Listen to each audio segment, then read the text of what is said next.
कहते हैं जितनी लंबी चादर हो उतने ही पैर पसारने चाहिए। और पाकिस्तान के प्रधानमंत्री के बारे में आज हम आपको बहुत सारी ऐसी जानकारियां देंगे जिससे आपको ये पता चलेगा कि आखिर भारत की फॉरेन पॉलिसी में इतना बड़ा शिफ्ट क्यों हुआ है। पाकिस्तान के संदर्भ में जो अभी हमने आपको कहावत बताई, इसके कोई मायने नहीं है। 1947 का युद्ध हो, 1965 का युद्ध हो, 1971 हो या फिर 1999 का युद्ध हो, पाकिस्तान इन चारों युद्धों में अपनी हैसियत देख चुका है। बावजूद इसके वो एक ऐसा पड़ोसी है जो सुधरने की बजाय बिगड़ता ही जा रहा है। दुनिया ये देख चुकी है कि पाकिस्तान पर कड़ी निंदा और नसीहतों का कोई असर नहीं होता। इसलिए हमारे देश की अलग अलग पार्टियों के राजनेताओं को किसी गलतफहमी का शिकार नहीं होना चाहिए कि सिर्फ संवाद से ही पाकिस्तान की अकल ठिकाने लगाई जा सकती है। संवाद तभी संभव होता है जब सामने वाला भी अपने अंदर बदलाव करना चाहता हो। 31 मई 2016 को लंदन में पाकिस्तान के प्रधानमंत्री नवाज शरीफ की ओपन हार्ट सर्जरी हुई थी। अमूमन एक कामयाब ऑपरेशन के बाद इंसान पूरी तरह फिट होकर हॉस्पिटल से बाहर निकलता है, लेकिन नवाज शरीफ फिट होने की बजाय और भी ज्यादा बीमार हो गए और यह बीमारी अब भी उनके सही फैसले उन्हें लेने नहीं दे रही है। उनकी इस बीमारी का नाम है भारत से नफरत। ओपन हार्ट सर्जरी से ठीक पहले नवाज शरीफ के दिल में भारत के प्रति प्यार वाली धुनें बज रही थी, लेकिन सर्जरी के बाद उनकी भाषा में दुश्मनी से भरे शब्द शामिल हो गए। मैं ऐसा क्यों कह रहा हूं, इसे गहराई से समझाने के लिए अब मैं कुछ ऐसे तथ्यों का जिक्र करूंगा जो आज से पहले तक आपकी जानकारी में नहीं आए होंगे। इनमें से कई तथ्य ऐसे हैं जो हमें सूत्रों की मदद से मिले हैं, लेकिन आप खुद अंदाजा लगाइए कि अगर Nawaz Sharif open heart surgery से ठीक पहले प्रधानमंत्री नरेंद्र मोदी को फोन करते हैं, यानी उन्हें याद करते हैं ऐसे मौके पर और उनसे कहते हैं कि मेरे लिए दुआएं करो, तो आप समझ सकते हैं कि दोनों के बीच में कुछ ना कुछ रिश्ता तो जरूर रहा होगा। लेकिन इस सर्जरी के बाद नवाज शरीफ बिल्कुल बदल गए। कैसे बदले, आज हम उसी को डिकोड करेंगे।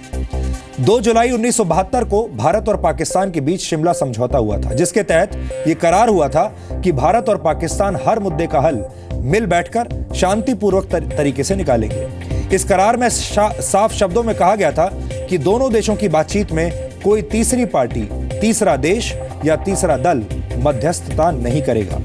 26 मई 2014 को प्रधानमंत्री नरेंद्र मोदी ने अपने शपथ ग्रहण समारोह में नवाज शरीफ को न्योता दिया था और वो हंसते हंसते आ भी गए। और उसके बाद अगस्त 2014 में दोनों देशों के बीच दिल्ली में विदेश सचिव स्तर की बातचीत का रास्ता साफ हुआ।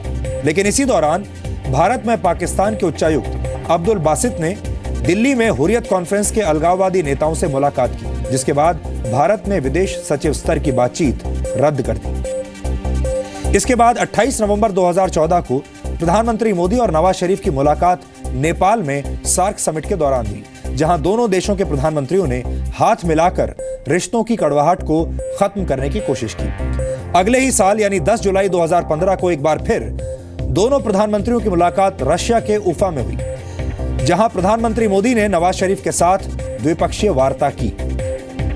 23 जुलाई 2015 को भारत ने चिट्ठी लिखकर पाकिस्तान के तत्कालीन एनएसए सरताज अजीज को बातचीत का न्योता दिया। यह मुलाकात 23 अगस्त 2015 को होनी थी, क्योंकि इससे पहले दोनों प्रधानमंत्रियों ने यह तय किया कि फॉरेन सेक्रेटरी लेवल की बातचीत से पहले हम ऐसा करते हैं कि दोनों एनएसएज को मिलवाते हैं और उसके बाद बात को आगे बढ़ाते हैं। और इसीलिए यह तय हुआ कि इस बार दोनों देशों के एनएसए एक दूसरे से मिलेंगे। लेकिन 14 अगस्त 2015 को पाकिस्तान ने चिट्ठी का जवाब इस तरह दिया जो उफा में हुई द्विपक्षीय बातचीत के बिल्कुल विपरीत था। इतना ही नहीं, तब पाकिस्तान के तत्कालीन एनएसए सरताज अजीज ने दिल्ली में अलगाववादी नेताओं से मुलाकात करने का फैसला भी कर लिया और सरताज अजीज ये भी चाहते थे कि जब ये बातचीत होगी दोनों एनएसएज के बीच में, तो इसमें कश्मीर का मुद्दा भी उठाया जाए। 22 अगस्त 2015 को विदेश मंत्री सुषमा स्वराज ने यह साफ कर दिया कि भारत किसी भी थर्ड पार्टी को बातचीत के मुद्दे पर एंटरटेन नहीं करेगा और कश्मीर का मुद्दा इस बातचीत का हिस्सा कभी नहीं होगा, क्योंकि ये उफा में हुई बातचीत की भावना के बिल्कुल खिलाफ था। इसके बाद दोनों देशों के एनएसएज के बीच प्रस्तावित बातचीत स्थगित हो गई, यानी नहीं हुई। इसके बाद दिसंबर 2015 में पाकिस्तान में आयोजित होने वाली हार्ट ऑफ एशिया कॉन्फ्रेंस के लिए विदेश मंत्री सुषमा स्वराज को पाकिस्तान जाना था, लेकिन स्थिति साफ नहीं थी, क्योंकि जिस तरह के रिश्ते दोनों देशों के बीच में चल रहे थे, ऐसे में भारतीय विदेश मंत्री का पाकिस्तान जाना सही नहीं था। 30 नवंबर 2015 को प्रधानमंत्री मोदी और नवाज शरीफ की मुलाकात पेरिस में एक बार फिर से हुई, जब ये दोनों क्लाइमेट समिट के दौरान वहां गए थे। नवाज शरीफ ने प्रधानमंत्री मोदी से एक बार फिर अपील की कि विदेश मंत्री सुषमा स्वराज को वो पाकिस्तान भेजे, और इसकी वजह यह थी कि हार्ट ऑफ एशिया के अप्रैल 2016 के अगले एडिशन के लिए चेयरपर्सन का जाना जरूरी था, और वो चेयरपर्सन सुषमा स्वराज ही थी, क्योंकि इसका जो अगला मेजबान था वो भारत था। भारत से कोई सकारात्मक जवाब नहीं मिलने पर नवाज शरीफ ने जल्दबाजी में अपने एनएसए सरताज अजीज को बदल दिया और सरताज अजीज की जगह नासिर जांजुआ को एनएसए बना दिया, क्योंकि भारत की तरफ से यह बात कही गई कि जब पिछली बार एनएसए के बीच में बैठक होनी थी जो कैंसिल हो गई, जब वो बैठक भी नहीं हुई तो ऐसे में भारतीय विदेश मंत्री वहां कैसे जा सकती है। नवाज शरीफ ने कहा कि अभी कुछ दिन बाकी हैं, इसलिए दोनों एनएसए के बीच बैठक हो जाने देते हैं और उसके बाद भारतीय विदेश मंत्री को पाकिस्तान आना चाहिए। इसलिए जल्दबाजी में ये दोनों एनएसए के बीच बैठक करवाई गई।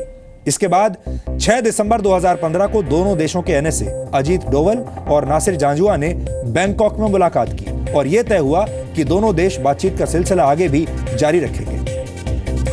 पाकिस्तान के national security adviser Nasir Janjua Ajit Doval से काफी प्रभावित हुए और उन्होंने सकारात्मक तरीके से बात को आगे बढ़ाने की बात कही। उन्होंने ये भी कहा कि उन्होंने अजीत डोवल के बारे में बहुत कुछ सुना था, लेकिन जब वो उनसे मिले तो उनकी धारणा अजीत डोवल के बारे में बिल्कुल बदल गई। इसके बाद 8 दिसंबर 2015 को विदेश मंत्री Sushma Swaraj heart of Asia के लिए पाकिस्तान पहुंची।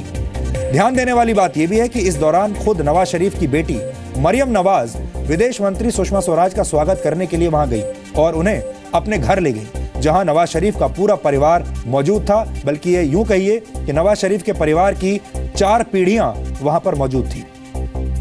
वहां सुषमा स्वराज की खूब खातिरदारी की गई, यहां तक कि नवाज शरीफ की मां ने उनका माथा भी चूमा। नवाज शरीफ की मां शमीम अख्तर ने उस वक्त विदेश मंत्री सुषमा स्वराज से कहा कि वादा करो तुम यहां से तभी वापस जाओगी जब दोनों देशों के बीच रिश्ते सामान्य हो जाएंगे। और सुषमा स्वराज ने नवाज शरीफ की बेटी के जरिए शमीम अख्तर को यह संदेश भिजवाया कि अपनी दादी को कहना मैंने दोनों देशों के बीच रिश्ते सुधारने का वादा पूरा किया है। इस दौरान नवाज शरीफ के घर पर नवाज शरीफ की मां, नवाज शरीफ की पत्नी, उनकी बेटी और उनकी बेटी की बेटी भी मौजूद थी। इसलिए नवाज शरीफ के परिवार की 4 जनरेशंस वहां पर थी। इसी दौरान नवाज शरीफ ने सुषमा स्वराज की मौजूदगी में अपने विदेश मामलों के सलाहकार सरताज अजीज के कंधों पर हाथ रखकर कहा कि अजीज साहब, सुषमा जी जो कह रही हैं वो होना चाहिए, इसे नोट कर लीजिए, हमें भारत के साथ संबंध अच्छे कर रहे हैं। इसके बाद दोनों देशों की तरफ से एक जॉइंट स्टेटमेंट जारी किया गया और इस जॉइंट स्टेटमेंट में भारत ने जो बातें कही थी उन्हें शामिल कर लिया गया। इस जॉइंट स्टेटमेंट में कॉम्प्रिहेंसिव बायलैटरल डायलॉग और आतंकवाद को जड़ से खत्म करने की बात कही गई थी, जो पाकिस्तान ने मान ली थी। और उसी महीने 25 दिसंबर 2015 को जब पीएम मोदी अफगानिस्तान के दौरे पर थे, तब उन्होंने नवाज शरीफ के जन्मदिन के मौके पर उन्हें बधाई दी। उस वक्त नवाज शरीफ ने पूछा कि आप अफगानिस्तान में हैं तो पाकिस्तान भी आइए, और फिर अचानक नरेंद्र मोदी लाहौर पहुंच गए, जहां उन्हें रेड कार्पेट वेलकम दिया गया और वो नवाज शरीफ के घर चले गए। लेकिन फिर 2 जनवरी 2016 को नरेंद्र मोदी को और भारत को पाकिस्तान की तरफ से एक गिफ्ट मिला, और वो गिफ्ट था पठानकोट में आतंकवादी हमले के रूप में। हमले होने के घंटों के अंदर ही दोनों देशों के एनएसए के बीच बातचीत हुई और 5 जनवरी 2016 को नवाज शरीफ ने प्रधानमंत्री मोदी को फोन करके पठानकोट हमले की जांच में पूरा सहयोग देने का भरोसा दिलाया। यह अपने आप में हैरान करने वाला था, क्योंकि इससे पहले किसी भी आतंकवादी हमले की स्थिति में पाकिस्तान हमेशा डिनायल मोड में रहता था और हमेशा अपने रोल से मुकर जाता था। और इसके बाद 31 मई 2016 को Nawaz Sharif open heart surgery के लिए लंदन चले गए। वहां से उन्होंने प्रधानमंत्री मोदी को अपने ऑपरेशन से पहले फोन किया और फोन करके अच्छी सेहत के लिए दुआ मांगने के लिए कहा। और लंदन में ओपन हार्ट सर्जरी के बाद पाकिस्तान के प्रधानमंत्री नवाज शरीफ का दिल अचानक से बदल गया। उस दिन के मुंतजिर हैं जब इंशाल्लाह कश्मीर बनेगा पाकिस्तान। हम उस दिन के मुंतजिर हैं जब इंशाल्लाह कश्मीर बनेगा पाकिस्तान। अब भारत के नेता और भारत की सरकार इस बात पर हैरान है कि नवाज शरीफ को अचानक क्या हुआ है। अपनी हार्ट सर्जरी से ठीक पहले नवाज शरीफ जो नरेंद्र मोदी को फोन कर रहे थे और ये कह रहे थे कि मेरे लिए दुआएं मांगो, इस हार्ट सर्जरी के बाद वो अचानक बदल कैसे गए? अचानक उनके सुर इतने कैसे बदल गए? अचानक वो कश्मीर की बातें क्यों करने लगे? ओपन हार्ट सर्जरी के बाद नवाज शरीफ ने भारत के खिलाफ लगातार जहर उगलना शुरू कर दिया। वो बिल्कुल बदले बदले से दिखने लगे। 11 जुलाई 2016 यानी सर्जरी के 42 दिन बाद ही नवाज शरीफ ने आतंकवादी बुरहान वानी की मौत पर दुख जताया। इतना ही नहीं, कश्मीर में सुरक्षा बलों पर पथराव करने वाले पत्थरबाजों के लिए भी नवाज शरीफ के दिल में काफी दर्द था।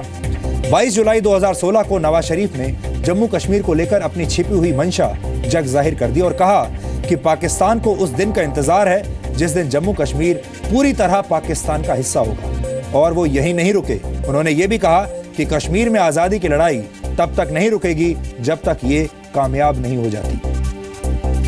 पाकिस्तान के इस रुख के बाद प्रधानमंत्री नरेंद्र मोदी ने 15 अगस्त 2016 को स्वतंत्रता दिवस के दिन बलूचिस्तान की बात करके पाकिस्तान के खिलाफ अपनी बदली हुई कूटनीति का बटन दबा दिया।